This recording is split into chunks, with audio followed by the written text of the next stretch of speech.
세례 요한을 그의 이름 요한이라 칭하게 되어지는 그러한 사건에 대하여 설명해주고 있는 내용입니다.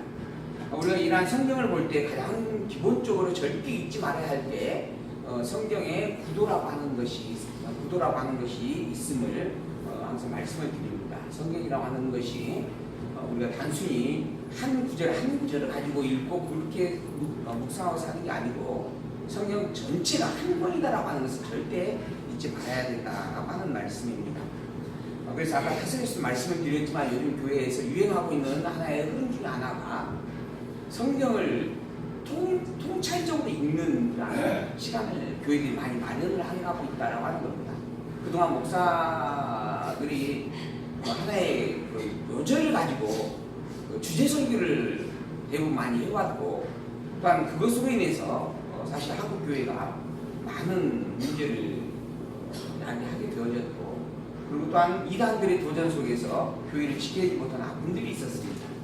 그래서 그러는지 이제 목사님들 안에서도 성경을 부분이 아니라 전체로 볼 수 있는 그러한 눈이 좀 필요하다라고 하는 생각을 하시는 것 같고, 그래서 성경을 읽는 시간을 아예 교회에서 정해가지고 성경을 읽고, 또 그리고 성경을 이렇게 필사에 쓸 수 있도록 노트를 만들어서 나누어주고, 그리고 그걸 다 써서 가져오면 잘했다라고 칭찬해주면서 그 다음 노트를 또 이렇게 공부해주고, 그런 부분들에서 성경을 베껴 쓰고 또 성경을 계속 많이 읽게 하는 그런 움직임들이 좀 있습니다.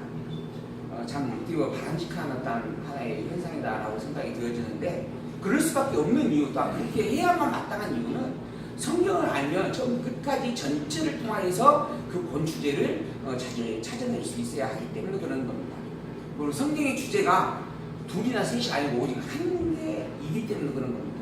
그래서 하나의 주제를 정확하게 확인을 하고, 하나의 주제가 분명한가라고 하는 것을 전체를 통하여 규명을 하고, 그리고 그렇게 규명된 하나의 주제를 가지고 이제 각각의 부분들을 세밀하게 적용하고 살펴볼 수 있는 그러한 흐름들이, 또한 그러한 접근이 올바른 시각이 되어지기 때문에 성경이 이렇게 익혀져가고 있지 않는가 생각을 해봅니다. 그래서 오늘 우리가 보는 이 성경에 대해서도 우리가 신약 성경은 누가복음을 보게 되어지지만은 구약 성경을 또한 빼놓을 수가 없고, 구약 성경에 대한 그 사건과 그 개요를 가지고 신약 성경 우리가 보고자 하는 누가복음의 의미와 목적을 함께 살펴볼 수 있는 그러한 시각이 필요하다. 이거 절대 이 부분을 항상 잊지 말고 기억해 주시길 당부를 드립니다. 하나님께서 성경을 우리에게 주셨습니다. 이 성경이라고 하는 것을 통하여서 우리에게 주신 말씀을 분석을 해보면 구약 성경이 있고 신약 성경이 있다라고 하는 것이죠. 그리고 이 구약 성경은 또 셋으로 나눠집니다. 역사적 사건, 그 다음에 찬양의 사건, 그 다음에 예언의 사건이죠. 선지자 예언 사건입니다. 이렇게 구약은 나눠지고, 그리고 난 다음에 이러한 구약의 사건을 받아서 신약의 말씀이 기록이 되어져 갑니다. 그럼 신약의 내용의 주제가 뭔가 하면 예수는 그리스도이다라고 하는 겁니다. 예수는 그리스도이시다. 근데 예수가 그리스도라고 하는 것이 구약 성경과 어떻게 연결되어지는가? 구약에 있는 이 내용이 바로 그리스도에 대한 약속이기 때문에 그렇다라고 하는 겁니다. 그리스도에 대한 약속이에요. 하나님께서 역사 섭리의 이 내용을 기록해 주므로 역사적 사건 속에서 수없이 보여주었던 그리스도를 너희들에게 진짜로 보여주겠다. 아담을 창조하셨고, 그 다음에 노아를 섭리하시고, 그 다음에 아브라함을 부르시고, 그리고 다윗의 왕으로 세우는 이러한 일들이 구약 성경에 기록이 되어집니다. 이러한 일들을 섭리하신 이유가 뭔가? 그 아담을 통하여 오신 그리스도를 보여주는 것이고, 노아를 통하여 또한 오실 그리스도를 약속하는 것이고, 그리고 아브라함을 통하여서도 첫 왕, 하나님 나라를 세울 그리스도를 보내겠다라고 약속해 주고 있는 내용들이다라고 하는 거죠. 그러한 것처럼 이러한 역사적인 사건의 내용을 다 기록을 함으로 약속되어진 그리스도가 선포되어졌고, 그러한 역사적인 사건을 통하여 찬양하는 백성들의 노래를 통하여서 또한 주여 어서 오시옵소서라고 고백하였던 그리스도에 대한 신앙을 드러내고 증거해 주었다라고 하는 겁니다. 그 예언은 직접적으로 내가 메시아, 너희들이 대속주를 보내겠다라고 말씀하는 내용들이죠. 그래서 이 구약에 있는 이 모든 내용들이 바로 그리스도를 약속하고 있는 내용들인데, 약속한 대로 그리스도가 이 땅에 왔다라고 하는 겁니다. 그래서 구약 성경과 신약 성경은 다른 내용이 아니다. 구약은 율법이고 신약은 복음이다. 그래서 율법은 폐하해주고 복음이 새로운 복음이 우리 시대에 조정되어진다라고 이야기하는 이 부분이 있는데 사실 구약과 신약 성경은 다를 수가 없습니다. 만약에 율법과 복음을 다르게 본다라고 한다면 성경이 하나라고 말할 수가 없죠. 성경은 하나인 것이 분명한데, 그리고 성경은 하나님의 계시서라고 분명히 우리가 이야기를 하고 있는데 하나로 보지 못한다라고 하는 자체가 이미 말이 안 되는 부분입니다. 더불어 하나님의 계시서라고 분명하게 이야기를 하면서 성경을 가지고 어떤 교훈이나 사회윤리나 도덕적 관점으로 설명을 해야 되는 것은 그것 또한 분명 잘못된 이야기입니다.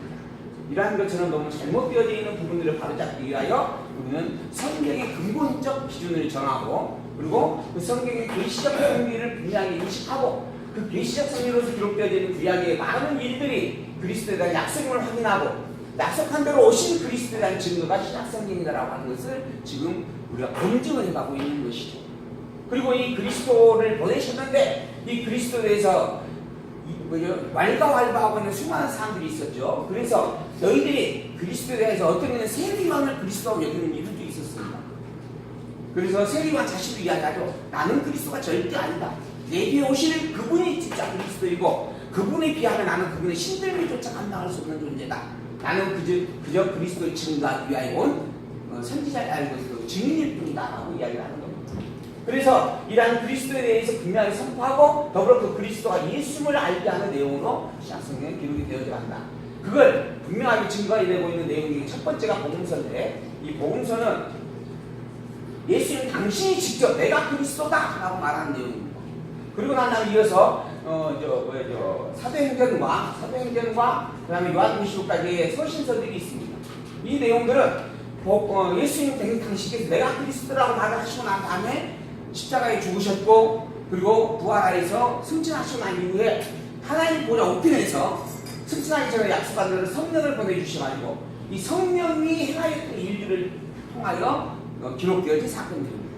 그래서 예수님 당신이 직접 내가 그리스도라고 말하는 이 사건과 더불어 보내신 성령께서, 예수님께서 보내신 성령께서 그 예수가 바로 그리스도였다라고 말해주고 있는 내용들이죠. 이게 복음서와 사도행전 나머지 신약 성경의 서신서들과의 관계입니다. 그 중에서 지금 이제 내가 그리스도다라고 말하고 있는 예수님의 말씀의 내용을 직접 증거한 내용을 보고 있는 부분들이죠. 그 보고 있는 내용 중에 예수님 당신께서 가지고 있는 치유의 행화를 증가했던데요. 예수님 당신이 어떤 존재인가라고 하는 것을 증가했던데요. 그리고 오늘 예수님께서 무슨 일을 행했었는가라고 하는 것을 구체적으로 보여주면서 예수님이 그리스도라고 말하고 있는 거예요. 예수가 그리스도로 성취되어졌다라고 말하는 것을 보고 있는 내용들인 것이죠. 그 중에서 이제 우리 누가복음 1장 1절에서 오늘 앞부분까지 내용을 이해합시다는 우리가 본문으로 확인을 했습니다. 먼저 첫 번째로 누가복음 1장 1절에서 4절까지는 왜 누가복음을 기록하게 되어졌는가, 그리고 왜 누가복음을 내가 기록하고자 하는가 라고 하는 것을 말하고 있는 내용들입니다. 누가라고 하는 이 의사가 로마에 있는 로마 행정관인 누구죠? 누구예요?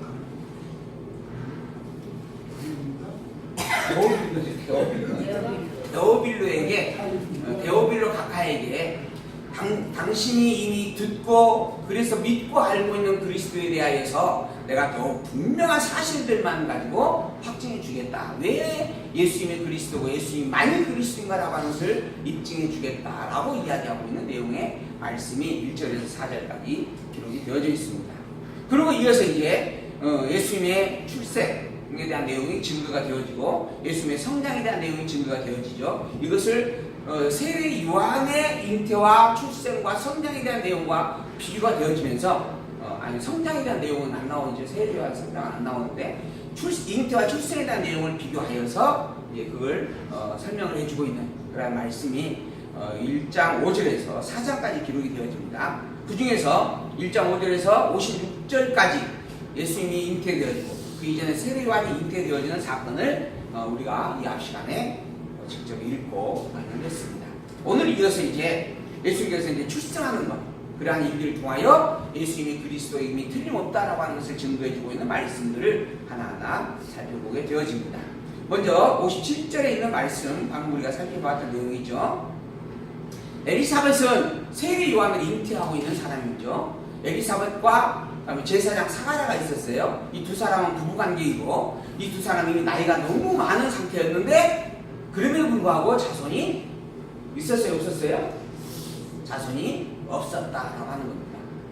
그리고 때가 되어지면 때를 맞아서 제사장의 직분을 가지고 있기 때문에 반차를 따라 자기가 맡은 그 시간에 성전에 들어가서 제사를 드리게 되어지는데 제사를 드리는 과정에서 천사가 나타나 그에게 아들이 잉태되어질 것을 약속해주고 그가 바로 그리스도 앞에 올 큰 자다라고 하는 것을 설명을 해주게 되어지죠. 그리고 그 증표로 내가 무엇을 가지고 그것을 믿을 수 있나니까 라고 물으니까 뭐가 됐어요? 벙어리가 됩니다. 그러한 일들이 기록이 되어져요. 그리고 난 다음에 이제 집에 돌아갔는데 엘리사벳이 잉태가 되어졌다라고 하는 소식이 들려옵니다. 그리고 그 엘리사벳이 나이가 많아 너무 부끄러워서 6개월 동안 숨어 있었어요. 그래서 한편으로는 여자로서의 한을 풀어줘서 너무 감사한데 한편으로는 나이가 너무 많은 사람이 주책이지 않느냐 해가지고 숨어 있었다라고 하는 겁니다.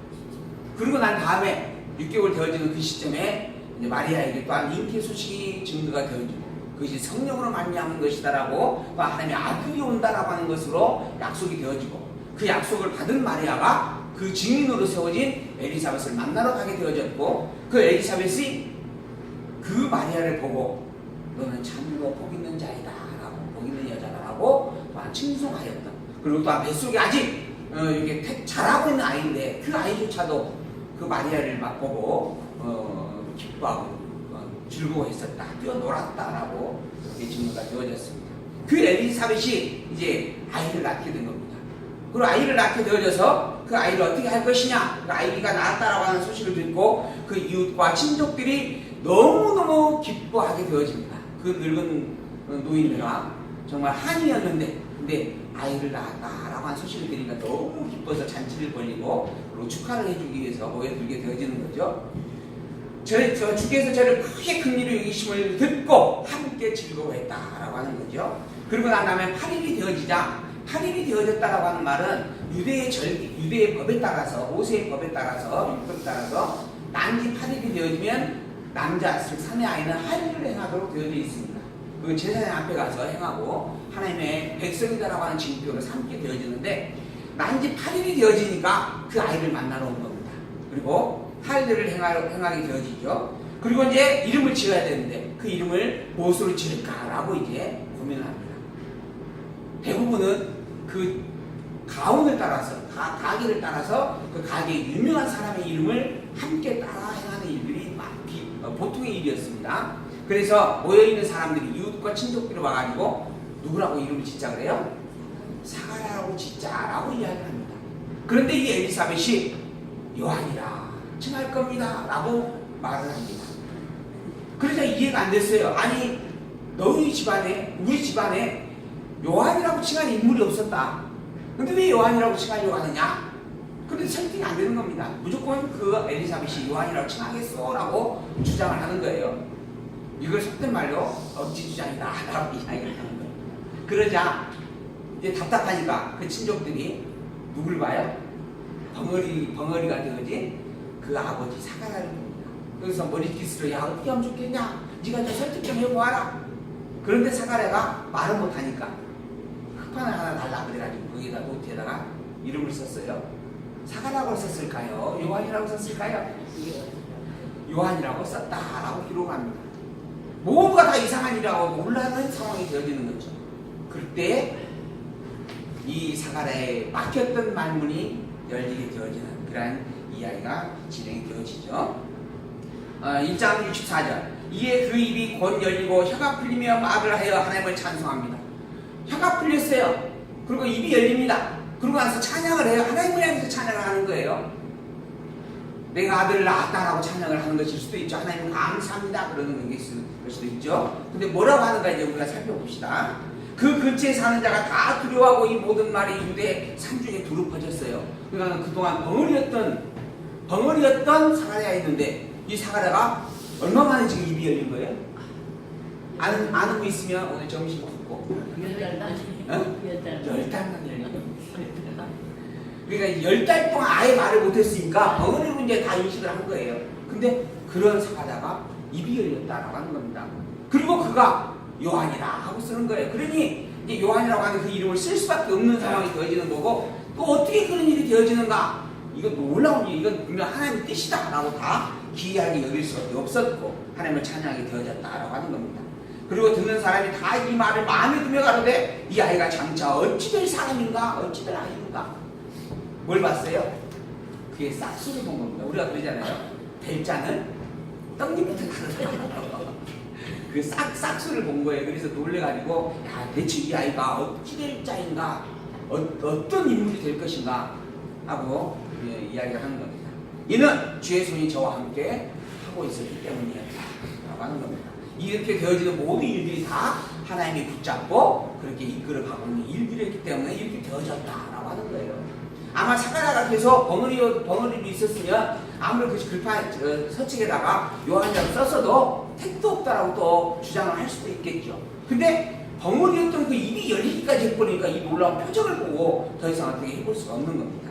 하나님께서 그러한 일들을 통하여 하나님께서 정하신 뜻대로 되어지게 하셨다. 하나님께서 함께하고 하나님께서 이끌어 가셨다라고 이야기를 하는 겁니다. 자, 이제 그의 붙인 사가랴가 성령의 충만함을 입어서 예언을 합니다. 뭐라고 하는가? 찬송하리로다 주 이스라엘의 하나님이여 그 백성을 돌아보사 속량하시며 우리를 위하여 구원의 뿔을 그 종 다윗의 집에 일으키셨다라고 하는 겁니다. 이게 사가랴의 찬양이에요. 사가랴가 아까 입을 열고 하나님을 찬양이 되어졌다라고 하는데 찬양의 내용이 뭐냐 하면 내 아들을 주어서 감사합니다라고 하는 찬양이 아니라 하나님 당신이 여호와이심을 찬양합니다 라는 노래였다라는 겁니다. 어떤 노래인가? 우리를 위하여 구원의 뿔을 그 종 다윗의 집에 일으키셨다라고 하는 거예요. 즉 그리스도를 보내신다라고 하는 약속대로 그리스도를 보내주실 것이 너무 분명합니다라고 하는 찬양을 사가랴가 했다라고 하는 것이에요. 그리고 이것은 주께서 예로부터 거룩한 선자의 입으로 말씀하신 바와 같이 우리 원수에게와 우리를 미워하는 모든 자의 손에서 구원하시는 구원이다. 이미 선지자들을 통하여 하나님께서 구약 성경의 모든 역사 성경, 찬양 성경, 예언 성경의 모든 사건들을 통하여 약속한 그리스도를 보내신다라고 하는 내용의 말씀이다라고 하는 겁니다. 그리고 그 그리스도가 오셔서 우리를 보내주실 것이다라고 하는 겁니다. 우리의 조상을 긍휼히 여기시며 그 거룩한 언약을 기억하셨으니 곧 우리 조상 아브라함에게 맹세하신 맹세라 그러잖아요. 이미 그렇게 약속한 약속의 맹세를 지금 이루어 주신다라고 찬양한다라는 거죠. 우리로 원수의 손에서 건지심을 입고 종신토로 주의 앞에서 성길과 의로 두려움 없이 섬기게 하리라 하셨도다. 하나님께서 이제 온전히 참 그리스도를 보내시고 실체가 오셔서 우리를 보내주겠다라고 약속하였던 선지자들의 약속된 내용을 근거로 하여서 하나님의 여호와 되심과 그리스도로 오실 예수를 찬양으로 노래했다라고 하는 겁니다. 이 구약에 기록되어 있는 말씀은 스가랴 3장 15절을 보면 아주 자세하게 기록이 되어져 있습니다. 하나님께서 사가랴의 이 입을 열고 그의 입을 통하여 하나님과 그리스도를 찬양하게 했다라고 하는 것이죠. 이 사가랴의 삶은 그리스도를 바라보고 있는 삶이었고 그리스도를 보내시는 여호와 하나님을 찬양하는 삶이었습니다. 더불어 세례 요한도 이 땅에 오는 이유가 뭐였는가? 그리스도의 증거할 자로 이 땅에 보냄을 받았다라고 하는 겁니다. 즉 세례 요한의 삶이나 사가랴의 삶이나 엘리사벳의 삶이나 모두가 다 그 중심은 누구에게 있다? 그리스도에게 있다라고 하는 겁니다. 그리고 그걸 이끌어 가시는 이가 하나님이시다라고 하는 거예요. 그렇다라고 한다면 사가랴만 그럴 것인가? 엘리사벳만 그럴 것인가? 오늘 이 시간 우리도 하나님의 인도함을 받고 살아가는 존재가 틀림없다라고 그렇게 분명하게 믿음으로 고백할 수 있을 것입니다. 또한 우리의 삶의 중심은 누구이어야 한다? 그리스도이어야 하는 것이 마땅하다라고 하는 겁니다. 그러한 그리스도를 되새기며 그러한 그리스도가 예수님을 확증하며 그 예수 그리스도의 이름으로 여호와 하나님을 찬양하며 살아가는 그것이 인생의 가장 기본되어지는 일이고 근본이다라고 하는 것을 솔로몬은 너무 분명하게 이야기를 해주고 있습니다. 76절 이 아이여 내가 지극히 높으신 이의 선지자라 이끌음을 받고 지금 세례 요한이 사는 이야기입니다. 그 태어난 아이를 바라보면서 먼저 하나님을 찬양하고 그리스도를 찬양하고 그리고 세례 요한에 대하여서 이야기하는 거예요. 너는 어떤 일을 행할 자인가? 선지자라 일컬음을 받을 자다. 어떤 선지자? 주 앞에 앞서 그 얘기를 얘기할 자다라고 하는 겁니다. 그리스도를 증거하는 선지자로 살아갈 자다. 하나님께서 너를 이 땅에 보내셨다. 주의 백성에게 그 죄사함으로 말미암는 구원을 알게 할 자다라고 하는 거죠. 이게 세례를 베푼다라고 하는 거예요. 요한이. 그래서 그 요한의 별칭이 세례라라고 하는 거예요. 세례를 베푸는 자. 그래서 우리가 세례 요한이다 이렇게 칭하는 겁니다. 어두움과 죽음의 그늘에 앉은 자에게 비치고 우리 발을 평강의 길로 인도하시리로다 하니라. 세례 요한이 행한 일들에 대하여서 너는 그리스도인 예수님을 증거할 자이고 그리스도 예수를 알게 하려고 세례를 베풀 자이다 라고 이야기해 주는 거예요. 이제 갓 태어난 어린아이입니다. 그리고 8일이 되어졌어요. 이제 갓 8일에가 행해진 자입니다. 근데 그의 살아갈 인생에 대하여서 이미 정해져 있음을 분명하게 보여주고 그걸 선포를 해주고 있습니다. 이러한 세례 요한의 삶이 그랬다고 한다면 오늘 우리의 삶은 어떠할 것인가? 우리의 삶도 마찬가지입니다. 나에게 있어서는 내일 일을 알 수 없게 되어져 있지만은 하나님에게 있어서는 내일 일뿐만 아니라 나의 삶의 모든 것 그리고 내가 죽는 일까지도 이미 다 정해져 있고 정해 놓으셨고 그걸 때를 따라 성취해 가신다라고 하는 거죠. 그러므로 내일 일을 알지 못하여서 우리는 염려하고 두려워하지만 하나님을 아는 자로서는 오히려 그 어떤 일도 사실은 염려하고 두려워할 일이 없다라고 하는 것이죠.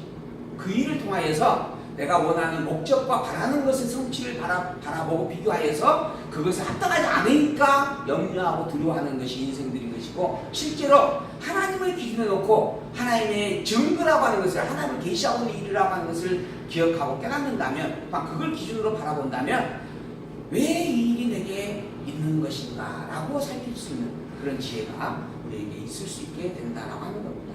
어떻게 살 것인가 라고 하는 부분은 염려를 동반합니다. 그러나 왜 이런 일이 있게 되어지는 것인가 또한 그 일이 하나님을 계시하는 일이 어떤 의미와 뜻을 담고 있는가라고 하는 것을 살피게 되어진다면 이미 성경은 그 답을 너무 분명하게 밝혀주고 있습니다. 그러므로 답을 알고 있으니까 두려워할 필요가 없는 거죠. 염려할 것이 없다라고 하는 거죠. 이러한 세례 요한의 하나의 드러나지는 삶의 증거를 통하여서 더불어 오늘 이 시간 우리에게 적용한다면 내 삶도 하나님의 주인이시고 또한 내 삶도 이미 하나님께서 다 정해놓으시고 그 뜻을 따라 반드시 주관하여 이루신다라고 하는 것. 그러므로 내가 천국의 백성은 틀림없고 내가 예수 그리스도를 구주로 고백하고 사는 이 삶이 진정한 참된 가치 있는 삶이다라고 하는 것을 분명하게 되새기면서 여호와 하나님을 찬양하고 사는 기쁨과 즐거움과 당당함으로 살아가는 그런 우리가 되어지기를 소망하면서 말씀을 선포해 보았습니다. 2장 1절에 있는 말씀이 예수께서 직접 출생함으로 증거되어지는 이야기입니다. 이때 가이사 아우구스가 명을 내렸어요. 온 천하로 다 호적하라 라고 하는 명령을 내렸다라고 하는 겁니다. 이 가이사 아우구스도는 가이우스 옥티비우스라고 하는 왕을 가리킵니다. 로마의 황제인데 BC 27년에서 AD 14년까지 로마를 통치했던 황제다라고 이렇게 역사가 기록을 하고 있습니다. 근데 이러한 가이사가 천하에 다 호적을 하라라고 명령을 내렸습니다. 이 호적은 구레뇨가 수리아 총독이 되어졌을 때에 처방행한 것이다 라고 또한 두 가지로 설명하고 있는데 여기 이 구레뇨라고 하는 이 사람은 BC 12년에 측정관이 되어져 가지고 AD 2년까지 전쟁터를 이루고 다녔는데 AD 3년에서 4년 사이에 이 황제의 고문을 역임하고 그리고 난 다음에 이 유대의 총독으로 파송을 받습니다. 그래가지고 유대의 총독으로 온 그를 통하여 온 천하의 모든 백성들이 호적을 하라라고 하는 명을 이 로마의 황제가 내렸다라고 하는 것이죠. 근데 이제 이 기록에 의하면은 구레뇨라고 하는 이 사람이 유대의 총독이 되어졌을 때 첫 번째 행한 것이다. 이 호적을 하라라고 등록을 하라라고 하는 이 명령이 첫 번째 것이다라고 이렇게 우리나라 성경에는 번역이 되어져 있습니다. 그런데 사실 이제 구레뇨라고 하는 이 사람이 호적을 명령을 한 게 역사적으로 보게 되어지면 두 번이 있었다라고 이렇게 기록이 되어져 있어요. 그래서 그 자료를 통해서 비교를 해보면 사실 이 본문에 있는 이 사건은 첫 번째 사건이 아니고 두 번째 사건입니다. 근데 첫 번째라고 우리나라 성경은 번역이 되어져 있어요. 그래서 이제 그 성경에 대한 원어를 좀 살펴보면 첫 번째다라고 하는 의미의 해석도 가능하지만 또는 첫 번째 이전이다라고 하는 의미로도 해석이 가능하대요. 그러니까는 이 명령이라고 하는 부분들이 그 이전에 있었던 부분을 다시 한번 분명하게 제가 확인해서 두 번째 또 행하였던 일들이다 이런 의미로도 이해할 수 있다라고 주석에는 또 해석을 해주고 있더라고요. 왜 이렇게 이제 해석을 해보는 이유가 뭐냐면 역사적인 자료를 보면 이 일이 첫 번째가 아니기 때문에 그런 겁니다. 요세푸스라고 하는 이 사람에 의해서 쓰여진 그 어떤 그 고대의 비문을 보게 되어지면 브레뇨가 수리아의 총독으로 2번을 임직했다라고 하는 기록이 있고 그때가 BC 12년에서 2년 사이 그 다음에 AD 6년에서 9년 사이에 기록이 되어졌다라고 하는 겁니다. 근데 실제 지금 이 예수님이 태어난 때가 BC 4년이에요. 우리는 예수님께서 태어난 날을 보통 구약과 신약을 구별하는 날로 정합니다. 그래서 기원 전, 기원 후예요. 그럼 기원이라고 하는 것은 1년부터 시작을 하는 거예요. 그러니까 예수님께서 보통 1년, AD 1년에 태어났다라고 생각을 합니다. 근데 실제로 예수님께서 태어난 날은 여기에서 4년 전입니다. 4년 전 BC 4년경에 태어났다라고 하는 게 정설입니다. 그리고 이 BC 4년경에 태어났고 그리고 이제 그것이 이제 로마의 날짜로 환원이 되어지면서 이제 그 4년이라고 하는 그 차이가 발생을 하게 되어졌다라고 하는 그런 부분들이 일반적으로 기록되어지는 그런 주장들입니다. 근데 이제 그렇게 보여지면 예수님께서 지금 태어난 것이 BC 4세기인데 지금 현재 이 총독이 브레뇨라고 하는 사람이 총독으로 온 것이 아까 AD 6년이다라고 하는 거예요. 그러면 지금 BC 4년에 있었던 사건을 AD 6년에 처음 발표했다라고 하는 착오가 생길 수밖에 없는 겁니다. 그래서 이제 그러한 자료들을 근거로 해서 아까 BC 4년경에 한번 총독으로 왔었고 그리고 AD 6년경에 다시 재발령되어졌다라고 하는 부분의 의미 속으로 해석을 해보게 되어지는 부분들이죠. 성경을 보면서 이런 잘못된 부분들을 가지고 이 성경이 조작된 것이다, 성경이 문서 편집이다 이런 부분의 주장들이 있기 때문에 혹시 이제 그런 부분들에 대해서 설명을 제가 좀 해드리는 부분입니다. 사실 본문을 이해하면 크게 어려움이 없는 내용들이지만은 그렇다라고 하는 것이죠. 자, 2장 3절 모든 사람이 오죽하러 각각 고향으로 돌아갔어요. 요셉도 다윗의 집 족속인 고로 갈릴리 나사렛 동네에서 살고 있었지만 주대를 향하여 베들레헴이라 하는 곳으로 올라가게 되어집니다. 다윗의 자손이기 때문에 다윗 본래 고향인 그 베들레헴에 올라가서 호적을 해야 된다라고 하는 것이죠. 그런데 그 정원한 마리아와 함께 호적을 하러 올라갔는데 마리아가 이미 잉태되어진 상태였습니다. 배가 부른 상태였다라고 하는 겁니다. 그런데 어쩔 수 없이 지금 호적을 하라라고 하는 명을 받아서 올라가게 되어졌다. 이미 잉태가 가까웠기 때문에 그리고 지금 이제 예루살렘에 베들레헴에 도착하자마자 그곳에서 아기가 출산이 되어집니다. 그러니까 아주 긴박한 상황인데 그럼에도 불구하고 지금 베들레헴으로 올라가게 되어질 수밖에 없었다라고 하는 것이죠. 그리고 거기 있을 때 그때 해산할 날이 차서 맏아들을 낳아 강보로 쌓아 그 위에 누웠으니 이는 사관에 있을 곳이 없었기 때문이다. 사관에 아이를 잉태를 하고 이제 출산에 가까우니까 여관이라고 하는 숙소를 잡으려고 애를 썼는데 모든 사람들이 다 이미 숙소를 점령을 한 상태예요. 그리고 빈집이 없었습니다. 그래서 결국 어쩔 수 없이 마구간에 가게 되어졌고 그리고 아이를 누일 곳이 없으니까 고장에 싸서 말 그 위에 뉘어놨다라고 하는 거죠. 이것도 피치 못해서 어쩔 수 없이 있었던 일들이라고 하는 거예요. 근데 문제는 예수님이 말 그 위에 있는 그것이 예수님이 그리스도라고 하는 증거가 되어집니다. 목자들이 오잖아요. 와가지고 말 위에 딱 있는 아이를 보고 그리스도라고 하나님의 아들이라고 찬양하는 겁니다. 그러니까는 말 위에 놓여져 있다라고 하는 것도 하나의 증거가 되어지는 겁니다. 더불어 베들레헴에서 태어났다라고 하는 것도 또 하나의 증거이죠. 이것이 하나님께서 당신의 아들을 보내겠다라고 하는 약속대로 이루어진 일들이다라고 하는 겁니다. 그래서 우리가 예수님이 그리스도가 틀림없고 하나님의 보내 하나님의 아들이 틀림없다라고 그렇게 알게 되는 거예요. 어쩔 수 없이 정말 열심히 집을 찾아 헤맸어요. 남편의 입장으로서 아내가 말이 똥 싸고 육 싸고 잠자고 있는 그 마구간에서 애를 낳게 하는 것이 얼마나 안쓰럽고 짠하겠어요. 집사님 같으면은 싫으세요. 근데 그래서 얼마나 발품을 달고 돌아다녔겠어요. 근데 본문 내용도 보면 집이 찾을 수가 없으니까 어쩔 수 없어서 그곳에 갔다라고 하는 의미로 담긴 기록이 된 겁니다. 그런데 이게 우연이 아닙니다. 이게 필연이었다라고 하는 거예요. 하나님께서 이미 이렇게 정해놓았다라고 하는 겁니다. 그 모든 인생을 이미 하나님께서 계획하셨고 계획한 대로 이끌고 가신다라고 하는 거예요. 그 과정 속에서 우리가 안타까운 마음도 있고 예쓰는 마음도 있고 뜻대로 안 되는 일들을 경험하기도 하지만은 그 모든 것들이 다 이미 하나님께서 정한 대로 되어지는 일들이다라고 하는 겁니다. 그리고 그러한 일들을 행하시는 이유와 목적이 있어요. 무엇이라고요? 당신이 누구인지를 알게 하기 위한 거예요. 당신이 여호와임을 알려주기 위한 겁니다. 그리고 여호와로서 증거되어질 최고의 표적으로 보내는 그리스도가 누구인지를 보여주기 위해서 그랬다라고 하는 겁니다.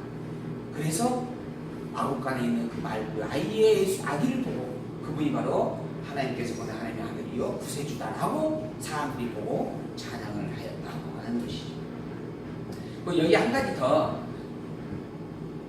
예수님이 태어난 날도 그러지만은 우리가 보통 예수님께서 탄생한 일이 언제라고요? 12월 25일이라 이렇게 해서 그것을 크리스마스라 이렇게 지키고 있어요. 근데 사실 예수님께서 태어난 날은 12월 25일이 아니다라고 하는 게 기본입니다. 근데 왜 12월 25일을 예수님의 탄생에 그것도 크리스마스라고 하는가? 라고 하는 그 부분에 대해서 또 이제 좀 자료를 찾아보니까 3세기경에 제가 이거 기록을 했을까요? 이 3세기경에 예수님의 탄생을 축하하는 의식이 시작이 되어졌답니다. 그러니까 그동안 예수께서 십자가에 죽으셨고 그리고 계속 이렇게 뭐죠? 비질기라라고 이렇게 핍박을 당하면서 이렇게 흩어져 도망다니면서 살게 되어지잖아요. 그런 상황에서 예수님을 기념하는 일이 있을 수가 없었어요. 근데 이제 나중에 313년 이제 로마가 이제 공인을 하고 인정을 해주잖아요. 그런 배경이 되어지면서 3세기경에 예수님을 기념하는 기념의 의식이 시작이 되어졌다라고 하는 겁니다. 근데 이제 그날이 언제냐라고 하는 고민이 있었겠죠. 그래서 맨 먼저 알렉산드리아의 클리멘트라고 하는 사람이 5월 20일 날 하자. 아마 이때가 그래도 예수님께서 태어난 날에 가장 근사치가 아니겠느냐라고 아마 생각을 했던 것 같아요. 그래서 주장을 합니다. 근데 로마 교회는 336년에 12월 25일 날로 그 날짜를 명명을 합니다. 우리 10월 25일 날을 크리스마스로 예수님 탄생한 날로 성탄절로 지키겠다라고 명명을 해버리는 거예요. 근데 원래 이 날은 페르시아의 신 미트라의 탄생일이었대요. 그리고 이게 로마에서는 태양의 신, 태양을 숭배하는 날로 기념하였던 절기였다라고 하는 겁니다. 근데 이 예수님이 하나님의 아들로서 태양과 같은 존재다. 이런 생각을 해본 거예요. 그래서 우리가 태양을 숭배하는 것처럼 이 태양을 숭배하는 이 날에 하나님의 아들로 온 그리스도도 함께 숭배하자. 이렇게 되어졌다라고 하는 겁니다. 그래서 12월 25일을 탄생일로 정하게 되어졌다. 그리고 동방교회는 이것을 용납을 안 합니다. 그래서 동방교회 독자적으로 예수님 동방의 그 현자들, 동방의 박사들이 왔다라고 하는 그 날을 추정을 해가지고